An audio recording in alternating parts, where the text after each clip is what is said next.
Hi friends, welcome to my YouTube channel ESM Thambis. இன்னைக்கு நம்ம எதை பத்தின வீடியோ பார்க்க இருக்கோம்னா இன்னைக்கு டிஎஸ்சியோட லேட்டஸ்ட் நோட்டிஃபிகேஷன் வந்திருக்கு டிஎஸ்சி செலெக்ஷனுக்கு. அது என்ன ஏது அதோட ஏஜ் கிரைட்டீரியா என்ன எப்போ நடக்க போகுது அதை பற்றின விஷயம். அதுக்கடுத்து 8th பே கமிஷனை பற்றி நிறைய ஹிந்தி யூடியூப் சேனலில் ரூமர்ஸ் வந்துக்கிட்டு இருக்கு. அதுக்கடுத்து ஒரு சில நியூஸ் பேப்பர் கட்டிங் நம்ம சப்ஸ்கிரைபர் அனுப்பிச்சி விட்டு சார் இது உண்மையா சார் என்ன ஏது அப்படின்னு சொல்லி கேட்டாங்க. அதை பற்றி தான் இன்றைக்கி வீடியோவில் பார்க்க போகிறோம். வீடியோ பிடிச்சிருந்தா லைக் பண்ணுங்கள், ஷேர் பண்ணுங்கள். முடிஞ்ச அளவுக்கு தமிழ்நாட்டில் இருக்க எல்லா எக்ஸ் சர்வீஸ் மேனுக்கும் இதை தெரிஞ்சுக்கோங்க. ஏன்னா வேலை இல்லாமல் இருக்காங்க, அவங்களுக்கு இந்த நாலேஜ் இருந்துச்சுன்னா அவங்க வேலைக்கு ஜாயின் பண்ணுறதுக்கு வாய்ப்பு இருக்குது. ஃபஸ்ட் டைம் நம்ம வீடியோ பார்க்குறீங்கன்னா நம்மளோட சேனலை நீங்கள் சப்ஸ்கிரைப் பண்ணி வச்சுக்கோங்க. அடுத்தடுத்து எக்ஸ் சர்வீஸ் மேன் சம்மந்தப்பட்ட நல்ல நல்ல விஷயங்கள் நம்ம சேனலில் வந்துக்கிட்டு இருக்கும். ஃப்ரெண்ட்ஸ், அவங்களை எல்லாருக்குமே தெரியும் டிஎஸ்சியில் வந்து இப்போ செலெக்ஷன் எடுக்க போகிறாங்க. எங்கே எடுக்க போகிறாங்கன்னா எம்இஜி பெங்களூரில். எம்இஜி பெங்களூர் ஜவான் யாராவது ரிட்டையர்ட் ஆகி வந்திருந்தீங்க கடந்த 2 வருஷத்தில் அப்படின்னீங்கன்னா அவங்க டேரெக்டாக எம்இஜி பெங்களூர் சென்டருக்கு போய் ரிப்போர்ட் பண்ணுங்கள். ரிப்போர்ட்டிங் டேட் வந்து 30 மார்ச் 2025. அதுக்கடுத்து அவங்களுக்கு பிபிடி டெஸ்ட் நடக்கும். இதோட கிரைட்டீரியா என்ன அப்படின்னு சொல்லி வாங்க இப்போ நம்ம பார்ப்போம். இந்த லெட்ரு வந்து எம்இஜி சென்டர் டிப்போ பட்டாலியன்லேருந்து வந்திருக்கு. இது வந்து டிஎஸ்சி செலெக்ஷனுக்கு ஒன்லி ஃபார் எம்இஜியில் சர்வீஸ் பண்ண நபர்களுக்கு மட்டும். இப்போ நீங்கள் போகிறதுக்கு வந்து பிபிடி டெஸ்ட் எல்லாமே நடக்கும். உள்ளே போகிறதுக்கான லாஸ்ட் டேட், அதாவது அப்ளிகேஷன் சப்மிட் பண்ணுற எடுத்துகிட்டு போகிற லாஸ்ட் டேட் வந்து 30/3/2025 அன்றைக்கும் வர சொல்லியிருக்காங்க. இதில் நீங்கள் பார்த்தீங்கன்னா அவங்க தெளிவாக கொடுத்துருப்பாங்க. அதே மாதிரி ஏஜ் லிமிட் அப்படின்னு பார்த்தீங்கன்னா சிப்பாய் எஸ்டிக்கு 46 வயசு. அதுக்கடுத்து கிளர்க்கு நீங்கள் பார்த்தீங்கன்னா 48 வயசு. உங்களோட கேரக்டர் வந்து எக்ஸாம்பிளரி அண்ட் வெரி குட், இது ரெண்டும் தான் இருக்கணும். அது கீழே எது இருந்தாலும் உங்களுக்கு இதில் போகவே முடியாது டிஎஸ்சிக்குள்ளே. அதே மாதிரி இந்த டிசிப்ளின் ஆக்ஷன் அப்படின்னு சொல்கிறது, நம்ம லாஸ்ட் சர்வீஸ் பண்ணும்போது அவங்க வந்து ஆர்மி ஆக்ட் செக்ஷன் 34, 35, 36, 37, 41, 2 இந்த மாதிரி எந்த செக்ஷன்லேயும் நீங்கள் வந்து பனிஷ்மெண்ட் வாங்கியிருக்கக்கூடாது. அதே மாதிரி உங்கள் டோட்டல் சர்வீஸில் ரெட் என்ட்ரிக்கு மேலே வாங்க முடியாது. சரியா, 2 ரெட் என்ட்ரி தான் நீங்கள் வாங்கியிருக்கணும். அதுக்கு மேலே வாங்கியிருந்தால் நீங்களால் டிஎஸ்சி போக முடியாது. அதே மாதிரி லாஸ்ட் 3 இயர்ஸில் ஒரு ரெட் என்ட்ரி கூட வாங்கியிருக்கக்கூடாது. அதாவது நீங்கள் பென்ஷன் வந்த அது லாஸ்ட் 3 இயர்ஸில் ஒரு ரெட் என்ட்ரி கூட வாங்கியிருக்கக்கூடாது. அவங்களோட குவாலிஃபிகேஷன் மினிமம் நீங்கள் 10th இல்லை அதுக்கு ஈக்குவலாக இருக்கிற இது வந்து நீங்கள் படிச்சிருக்கணும்.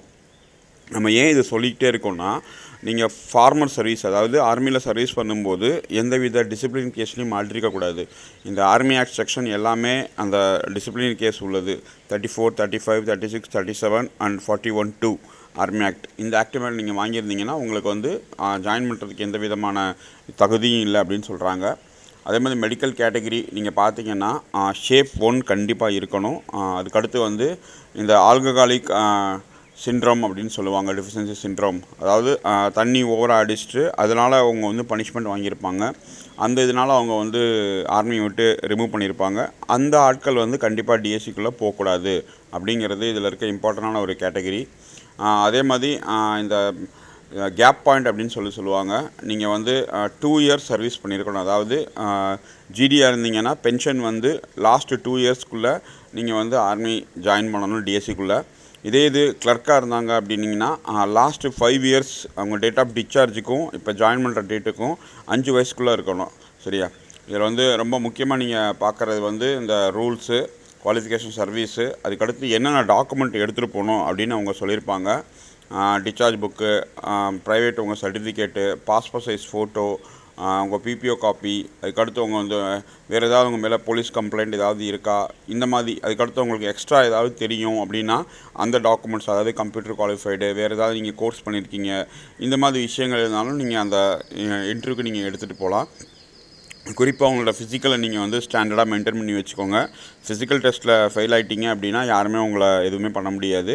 அதனால் உங்களோட அந்த பிபிடி ஆர்மியோட உங்கள் வயசுக்கு ஏற்ற மாதிரி எவ்வளோ டைமிங்கோ அந்த டைமிங் உங்களுக்கு தெரியும் எல்லாத்துக்கும். அந்த டைமிங்க்கு நீங்கள் வந்து கரெக்ட் பண்ணி வச்சுக்கோங்க. இதுதான் இந்த இம்பார்ட்டண்டான முக்கியமான எடுத்துகிட்டு போக வேண்டியது. ஃப்ரெண்ட்ஸ், நம்ம இப்போ பார்த்துட்டோம். இதுதான் அந்த ஏஜ் லிமிட், அந்த கிரைட்டீரியா. இது வந்து எல்லா டிஎஸ்சி சென்டருக்கும் ஓகே. இப்போ யாரெல்லாம் ஆர்மிலேருந்து ரிட்டையர்ட் ஆகி வந்துட்டு அடுத்த ஜாப் ட்ரை பண்ணுறீங்க இல்லை கிடைக்கல அப்படிங்கிற போது அவங்க டிஎஸ்சி ஜாயின் பண்ணுறாங்க.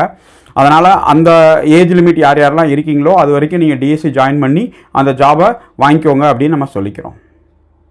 அதே மாதிரி இப்போ லேட்டஸ்ட்டாக இந்த 8th பே கமிஷனை பற்றி நிறையா ஹிந்தி யூடியூப் சேனல் நிறையா விஷயங்களில் நிறையா ரூமர்ஸ் கட்டுக்கதைகள், யாரோ ஒரு அசோசியேஷன் லெட்டர் எழுதிட்டாங்க, இல்லை ஏதோ ஒரு பிளானிங் கமிட்டி நடந்துருச்சு, அப்போ அதை வச்சு அவங்க வந்து மொத்த வீடியோவும் பேசிக்கிட்டே இருக்காங்க. இதை பார்த்துட்டு நிறைய பேர் கன்ஃபியூஸ் ஆகி நம்மக்கிட்ட கால் பண்ணி கேட்குறாங்க, மெசேஜ் அனுப்புகிறாங்க, சார் இது என்ன ஏதுன்னு.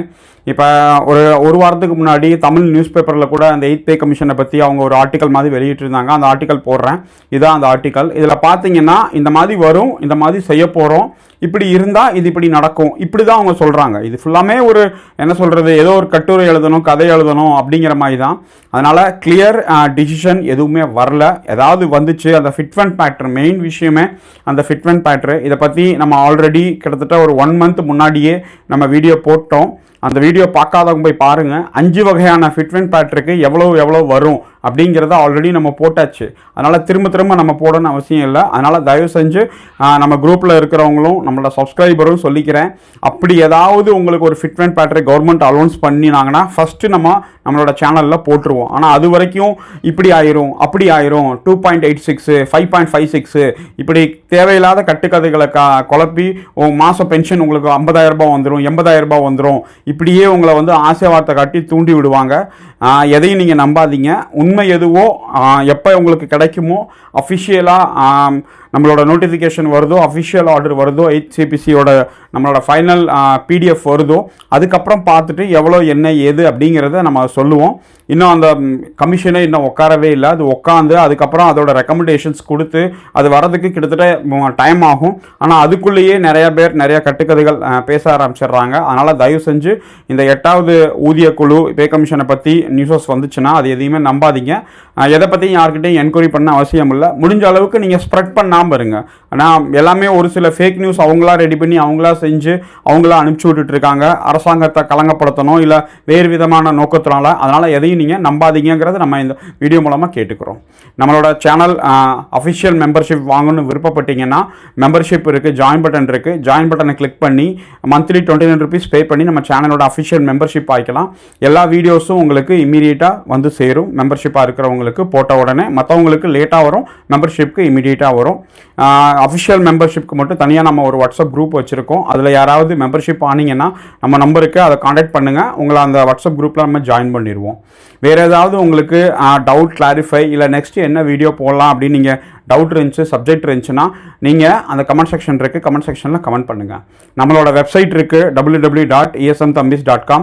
அந்த வெப்சைட்லேயும் நீங்கள் போய் தேவையான விஷயங்கள் ஃபுல்லாக நீங்கள் பார்த்துக்கலாம். அந்த வெப்சைட் இப்போ ப்ரோட்டோடைப்பில் தான் இருக்குது. அது இன்னும் ஒரு சில அப்டேட் முடிஞ்சதுக்கப்புறம் நம்ம சீக்கிரமாக வெப்சைட்டையும் லான்ச் பண்ணிடுவோம். வித்தின் 3 to 5 days நம்ம.